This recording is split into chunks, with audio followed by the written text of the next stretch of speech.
जन्मल्यापासून ते 2 वर्षापर्यंतचे बाळ हे खूप महत्त्वाचं असते।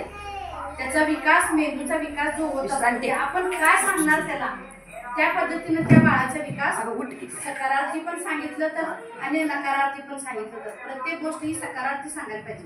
सकारार्थी सांगतील तेवढं त्या बाळाचा मेंदूचा विकास छान होतोय।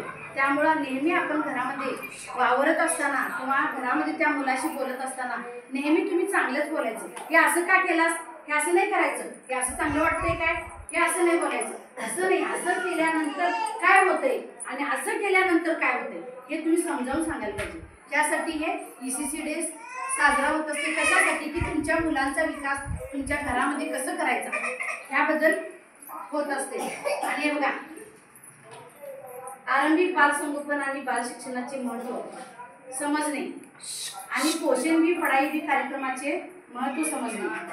आता आज या कार्यक्रमासाठी दोरा, कप, ग्लास, स्टीलचे ग्लास, परत प्लास्टिकचे ग्लास आणि मेंदू कशा पद्धतीनं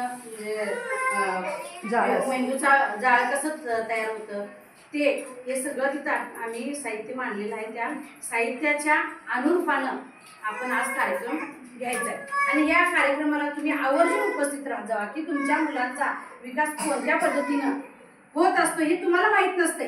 बरोबर आहे, हे लहान मुलं आहे, हे मोठं होणार, मोठं झाल्यानंतर ते म्हणजे कुठेही शिक्षणाला जाणार, नोकरी करणार हे मान्य आहे। खरं त्या जन्मल्यापासून ते 2 वर्षापर्यंत त्या मुलाचा विकास कोणत्या पद्धतीनं करायला पाहिजे हे तुम्हाला महत्त्वाचं कळायला पाहिजे आणि ते तुम्हाला यायला पाहिजे। म्हणून आमच्या थ्रू तुम्हाला हे शिक्षण प्रत्येक महिन्यामध्ये द्यायला पाहिजे असं शासनाचं धोरण आहे।